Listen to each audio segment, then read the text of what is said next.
First of all, good morning to you all. It's, of course, with absolutely great pleasure to be here today. I think we all agree this has been a very nice conference. I learned a lot. And so I just want to thank all the organizers, particularly Saida, for the kind invitation. So I will show you today a brief, let's say, a brief story.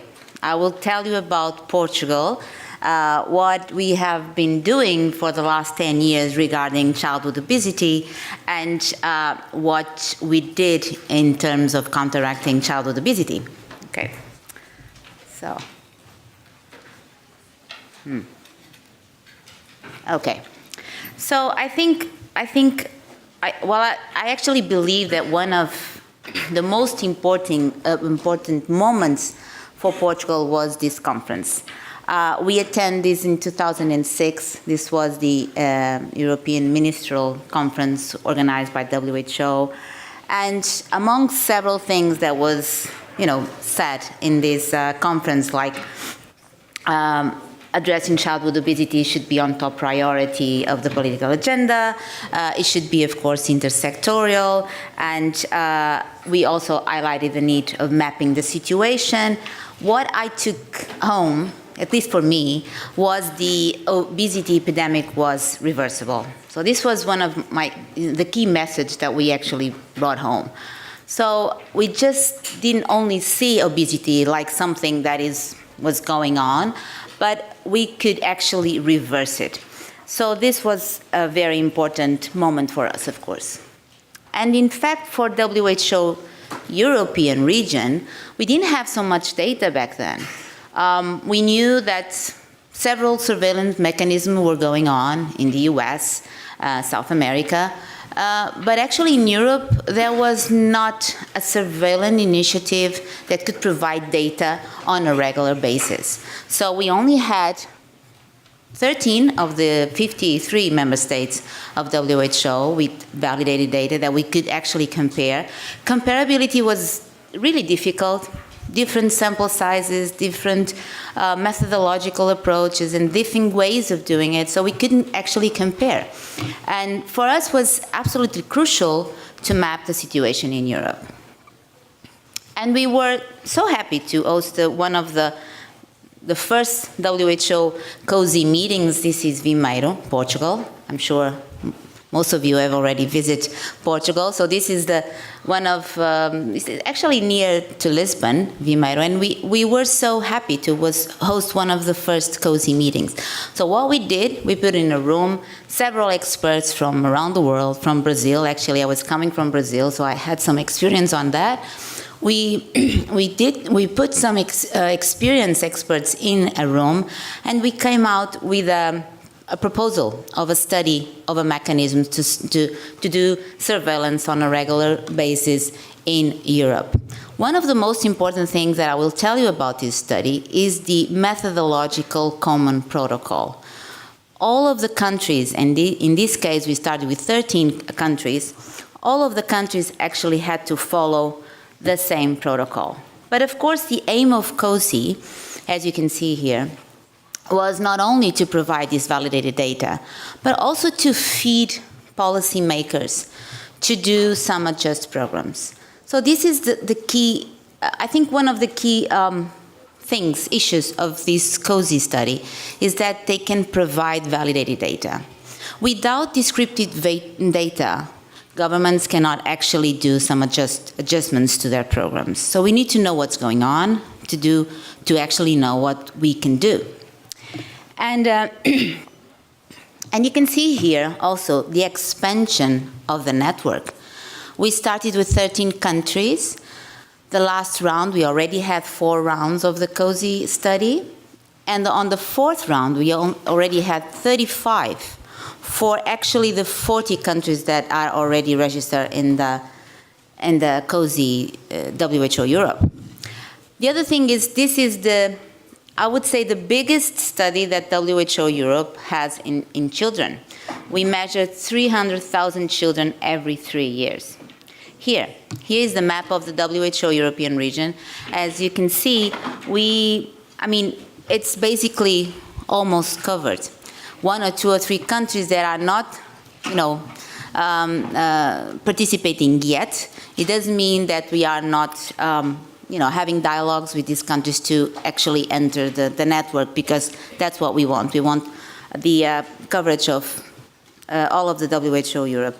So I also believe that because the model is highly methodological standardized and is on a continuous updating system, and it has a strong support structure. The structure is given, of course, by WHO, but it's rather a way very simple to kind of implement and do not demand major investment. I have to say that this study is conducted basically by all of the Ministry of Health with their own resources.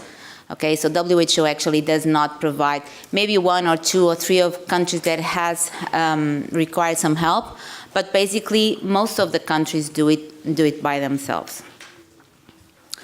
Again, the methodological protocol. This is absolutely important for any country that wants to enter the COSI network. They have to follow this methodological protocol. For your knowledge, if you don't know yet, this protocol is absolutely available and downloaded on WHO Europe page. So you can go there, download what we have been doing, how we do it, and this is my advice, because if you want to save resources, don't invent the wheel, just go there, download the protocol, and do it and follow it, because in a way, it's also good for any of us to compare our study with your own local studies. So just go there. I know that some of you, and I usually stress this out because some of you actually never heard about COSI or do not know there is a protocol downloaded on WHO, so you can go there and actually download it. Now for Portugal.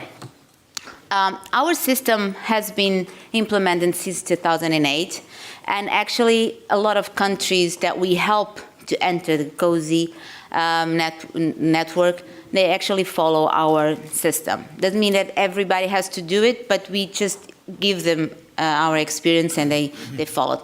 We develop this with the health institutions by regional, by regional division. So we actually invited 7 health regional directorates to participate every round.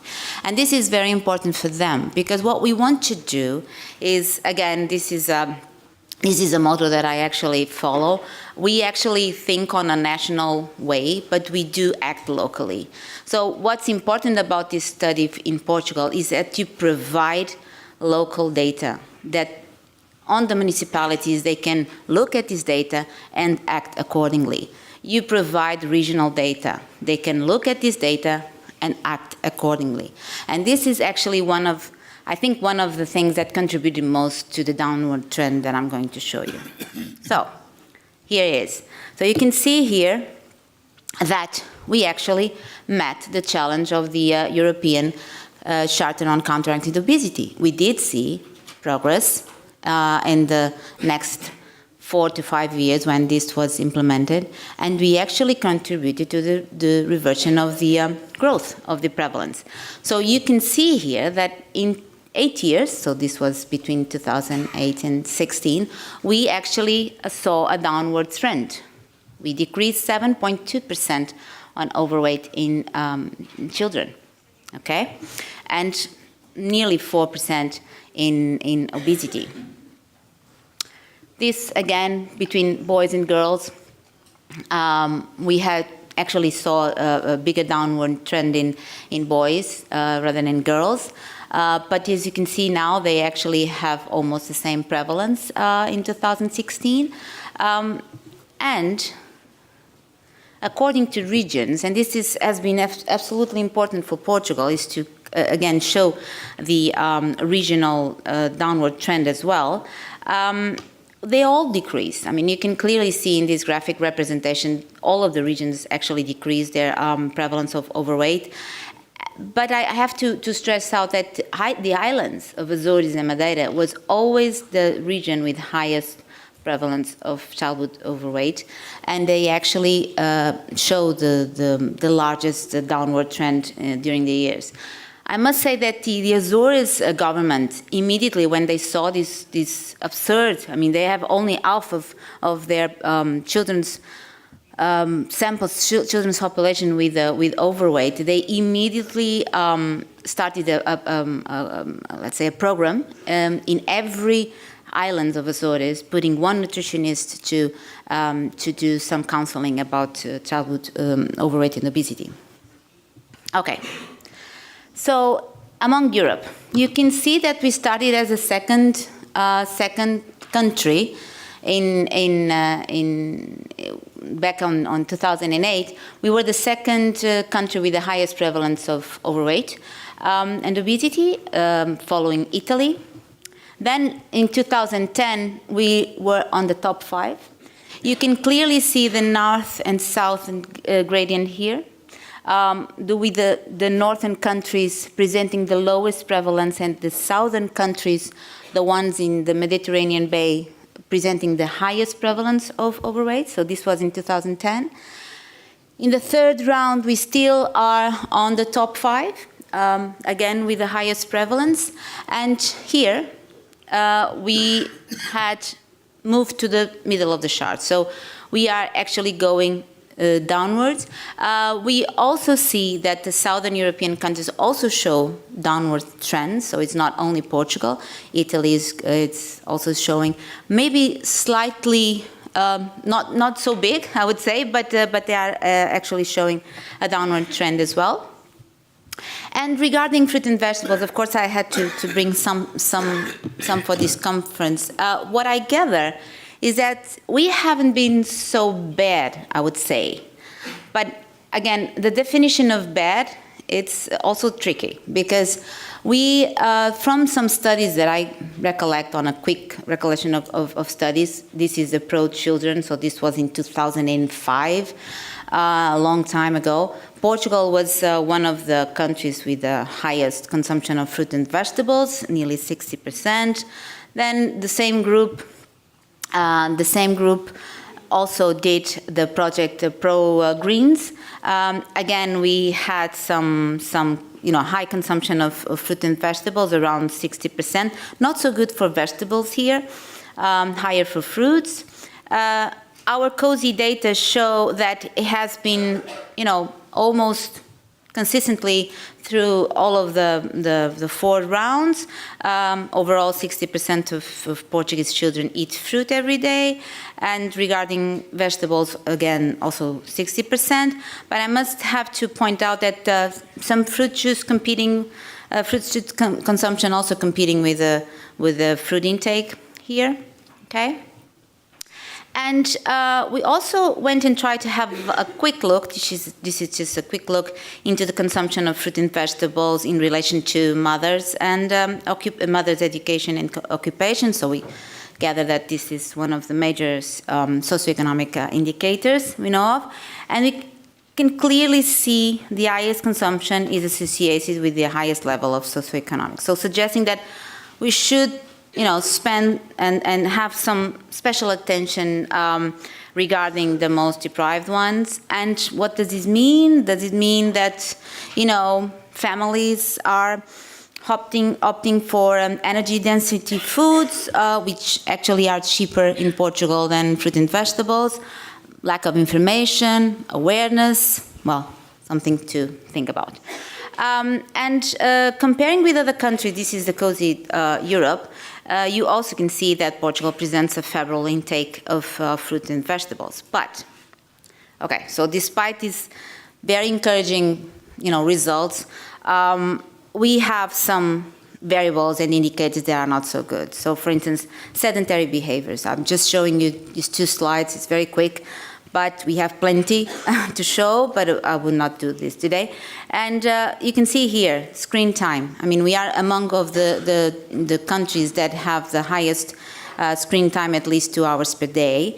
And for instance, consumption of soft drinks, another very important issue that we have been facing in Portugal. We are, again, one of the countries with the highest consumption of soft drinks. Again, children or families say that iced tea is good because it's ice and it's tea. So that's why they use it, just to name a few. And so on a final note, I would say that, it's fair to say that Portugal has been not only a leader on this cozy network, but also a very supporter to the real networking. So I must say that although Portugal has been, a key country on this network, it's all about, doing networking and working together that makes any success of anything, really. And honestly, I heard yesterday with Phil James that you were talking about, having inter-ministerial, let's say, action. And we actually think that, look at these documents. These documents are from WHO. I'm not going to, feed the discussion if WHO should lead or should feed or whatever. But all of this has been done. A lot of experts have been reading these documents. Most of these documents, all of them say that we should actually note that there is insufficient food and vegetables intake, and we should do something about it. And basically, when I actually show these documents to Ministry of Health, and we have a lot of Ministry of Health, they are always changing in Portugal, so I have to do very often this conversation. I actually ask them, are you familiar with these documents? Oh, yes, but we want to know more. Well, it means that they are not familiar, and of course we have to do actually something about it. So I think it's our task, again, to do something about it and to kind of translate all of these documents into suggestions of actions, initiatives, programs. I think this is one of our tasks. And basically, because we have doing our own work, we actually did something about it. And maybe this has contributed also for the downward trend. I don't know. But we started with a platform against obesity. This was a very nice initiative that we started in 2007 and 2009, based in the Ministry of Health. A huge investment on mapping the situation, several prevention and comprehensive strategies, and on creating awareness. So this was very big at that time, but it actually created a movement, an awareness of the childhood obesity. And more lately, I think the commitment of the last, let's say, government was very important, because they were very interested in tackling, and engaging on nutrition and physical activity fields, and addressing, of course, childhood obesity. So what we did, we showed them, the data, the COSI data, and several initiatives, just to point a few. The most important one that I want to stress out is the bringing together 7 ministries in a national strategy on promoting health food. Okay, so this is there. I don't know if I can point out, but what here? Okay, well, anyway. So just to point out that this has been one of the major initiatives that has been going on in Portugal, creating awareness through media campaigns, creating opportunity for physical activity through a program in line with the Global Action Plan for physical activity. There you can see that it was launched. Talking with the industry towards the decrease of salt consumption and reformulating. So the soft drink tax that we implemented in 2007, it was a big thing that we actually moved forward. And this Coca-Cola, we call it Coca-Cola tax, actually decreased the consumption 5,000 tons of consumption of soft drinks in Portugal just in 1 year. So I think we are, very proud of what we have been doing.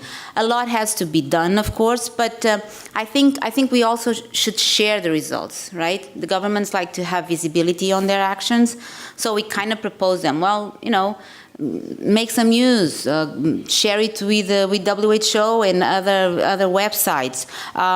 Do something about it. This was last September. Ministry of Health actually organized a very nice, and it was a very successful side event in the United Nations General Assembly. We did a side event on addressing childhood obesity. This was a huge success. Was also some news. We can see there some news in WHO page. So So again, I mean, this is my last slide, just to tell you that despite highlighting the health investment and improvements in Portugal, and in other countries, not only ours, but in other countries, suggesting that several countries have reached a plateau, we should keep in mind that for the last 40 years, obesity has increased in all regions of Europe, and much, of course, remains to be done. Okay? Thank you.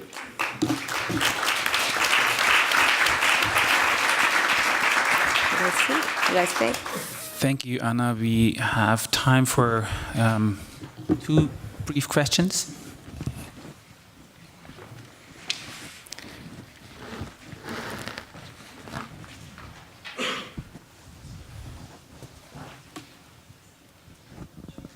I'm Heli Kuusipalo, senior researcher from Finland National Public Health Institute. Thank you for your presentation. I would be interested to hear what is the essence of the Coca-Cola tax? I mean, how much did it put up the prices of the soft drinks? Actually, I think they have been doing this for the last year. I'm not 100% sure how much they actually put on the tax. I think they raised the tax on the EVA, that we call it.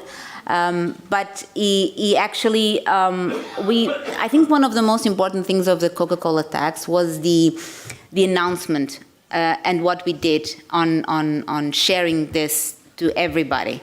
Because if you do a Coca-Cola tax or whatever, a soft drink tax, but then you don't communicate it well, nobody will actually understand that it's out there. So I think people in a way react that, okay, this is going to be more expensive, so I will change it for another thing. And we did some actually absolutely good results on the consumption during this year. But I will check it out and I will tell you for sure.